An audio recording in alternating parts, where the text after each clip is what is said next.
E quais são os sintomas do glaucoma, né? Então o glaucoma, na maioria das vezes, ele é assintomático, então a pessoa não percebe que tem glaucoma. Inclusive, estima-se que no mundo existem milhões de pessoas que nesse momento já têm o glaucoma e que não sabem do seu diagnóstico, por falta de acesso à saúde ou por falta de fazer exames preventivos. E outros sintomas de glaucoma são a perda lenta e progressiva do campo visual, né? Pode ter em alguns casos dor ocular, sensação de latejamento nos olhos, né? Um latejamento, uma pulsação, e também uma baixa de visão, né? Uma visão embaçada. Esse fator do glaucoma, essa característica do glaucoma ser assintomático é o que nos preocupa bastante, porque é uma doença silenciosa. Então, se a gente não fizer uma busca ativa dos pacientes, se o paciente não fizer um exame preventivo, ele pode ter o glaucoma e não está sabendo, então isso pode passar despercebido.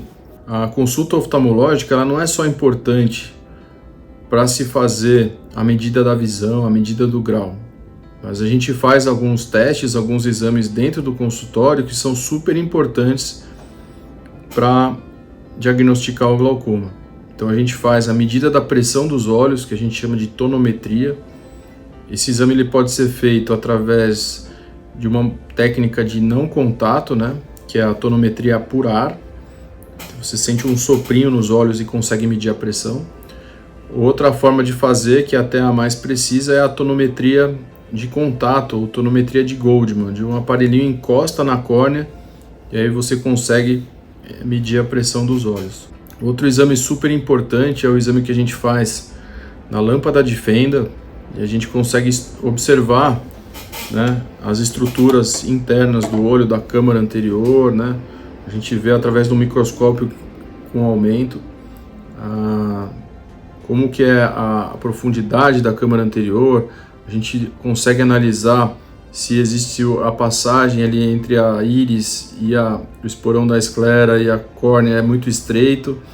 A gente vê se tem a presença ou não de catarata, consegue analisar o fundo de olho e observar o nervo óptico, tá? Que a gente chama de fundoscopia, e também o exame de mapeamento de retina, onde a gente consegue, através da dilatação da pupila, examinar o fundo de olho, e aqui no glaucoma é muito importante a avaliação do nervo óptico e também da retina.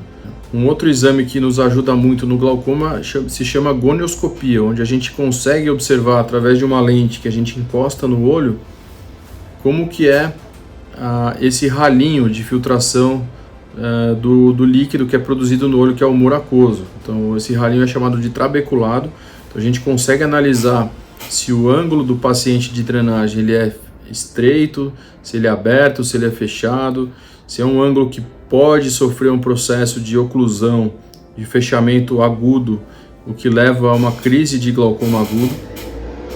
Então todos esses exames a gente consegue fazer durante a consulta oftalmológica. Muitos pacientes, né, quando a gente está analisando todos esses dados, todas essas estruturas dos olhos, a pressão, o fundo de olho, o ângulo, a gonioscopia, em alguns pacientes a gente pode levantar a suspeita de glaucoma. Então, quando o paciente ele tem uma suspeita de glaucoma, o que significa? Que ele tem alguns dados no exame que chamam a atenção do médico e que esse paciente ele deve ser submetido a uma análise mais profunda. Então, quando a gente tem um paciente que tem uma suspeita de glaucoma, a gente pode pedir exames auxiliares, né, que são o campo visual, a retinografia, que é uma fotografia da retina e do nervo óptico, e também uma tomografia do nervo óptico. E através desses exames a gente consegue quantificar se esse paciente tem uma perda de campo visual, localizar essa perda, caracterizar essa perda, né? Se ele tem alguma alteração anatômica, estrutural no nervo óptico, através do exame da retinografia e também do exame da tomografia de coerência óptica do nervo, né? A gente consegue ver se ele tem alguma perda localizada de fibras no nervo, se esse nervo está tendo uma progressão, um aumento da escavação, que é o buraquinho que fica dentro do nervo óptico. Se ele tem uma simetria de escavação, um olho, esse buraquinho é maior do que no outro, né? E acompanhar esse paciente ao longo do tempo. Às vezes o diagnóstico do glaucoma ele demora meses ou até anos para ser firmado, e diante de um paciente que já tem alterações estruturais no nervo óptico, alterações de campo visual, aí é importante iniciar esse tratamento. Para vocês terem uma ideia de como que é a perda de campo visual, vocês podem fazer um exercício. Então você tampa um olho e coloca a sua mão dessa forma. Você vai conseguir ver nitidamente o que está na sua direção. Mas aqui, ó, se eu colocar minha mão aqui do lado, eu não enxergo. Aqui embaixo também não. Em cima também não. Do outro lado também não.